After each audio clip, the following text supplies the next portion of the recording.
Welcome to Danny Hooper Edibles, and today we're going to make pizza dough. I've been searching high and low for a great pizza dough recipe. We've got the wood-fired pizza oven, and I've tried all kinds of store-bought doughs and all kinds of different recipes. I've even taken lessons from an Italian lady in Tuscany on how to make pizza dough, but I finally found a recipe that works absolutely awesome. It's really simple to make and super delicious. Not only does it make fabulous pizzas in the wood-burning pizza oven, it makes incredible focaccia, and I'm going to have a recipe for focaccia on another episode. Anyway, we're going to get started right now. Turn on our scale here, and we're going to zero that out. We're going to start with 1,080 grams of, just before we do that, let's get on with our water here. I poured some water into this, 3.5 cups of water, and it's warm water, 100 degrees. Temperature, I got my little thermopen right there, and right now we're sitting right at 100. I don't know if you can see that, but very accurate. These thermopens are unbelievable. I use mine just about every day.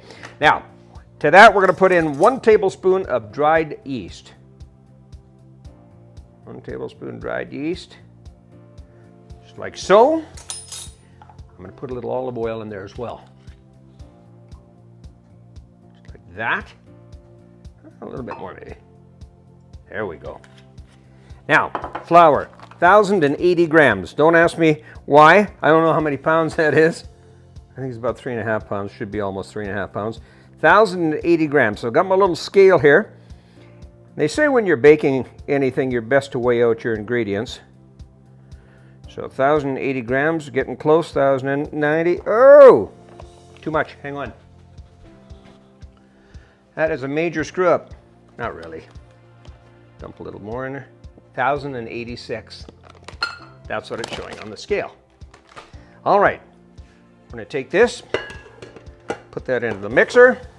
This is set to lever down, got it turned off, and we are going to take and dump this yeast and the water and the olive oil right in like so. Now the neat thing about this dough, this is going to be fairly wet when it comes out, but the nice thing is it stays beautifully in the fridge for a couple of weeks, so 13, 14 days. You can put it in the fridge, and the neat thing about this dough is that the longer it sits, the more it takes on some of the flavor profiles of sourdough, so that's really kind of cool. So I'm going to lock my blender, my mixer. Now, we're also going to add about 1.5 tablespoons of salt. I like this Diamond Crystal kosher salt.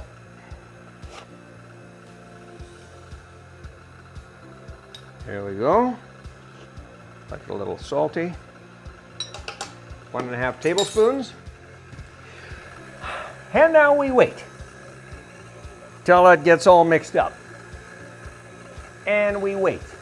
I tell you, it does not get any easier than this.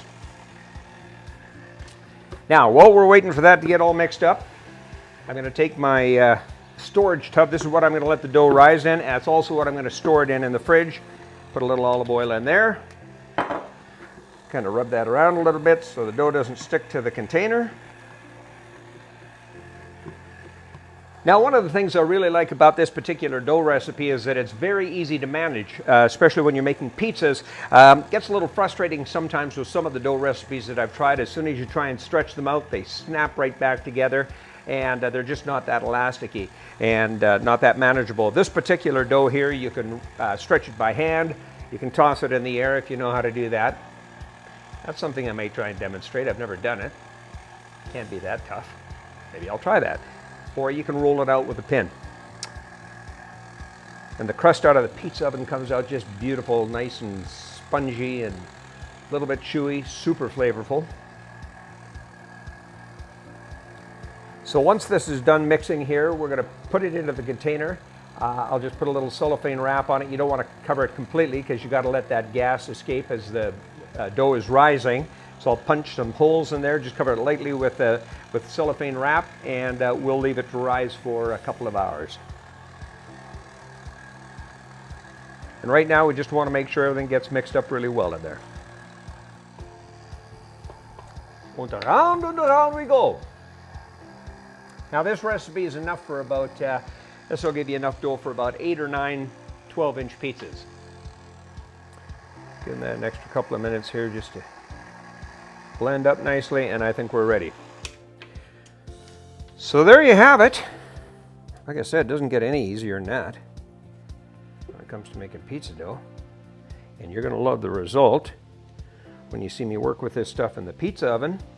These Cambro food safe containers are fabulous. That's what all the restaurants use. You buy these at Costco now. And they're just excellent for all kinds. I brine chickens in these things. Store all kinds of food. When I make stock, we store the stock and put it right in the freezer in these containers, these Cambro containers. So there you go.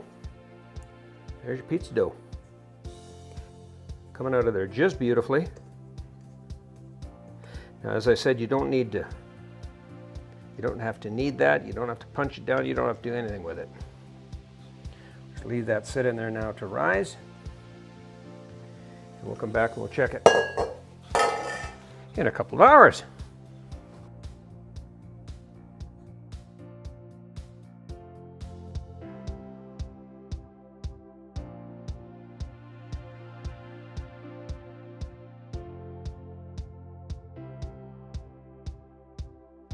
Well, look at that. There you have it. That dough, it's actually been rising now for about 3.5 hours.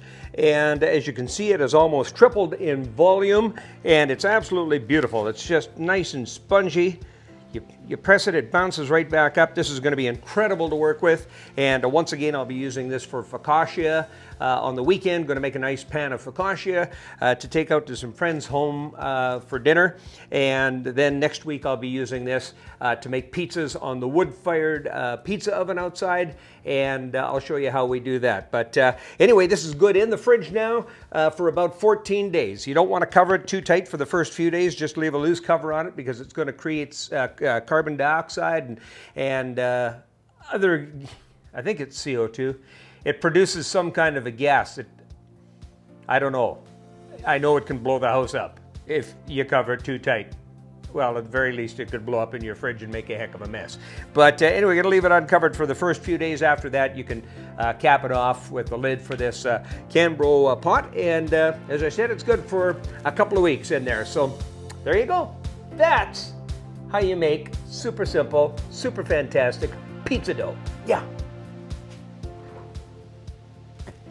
Hey friends, hope you're enjoying Danny Hooper Edibles right here on YouTube. And if you are, be sure to subscribe to this channel. I'll have lots of fresh new recipes coming.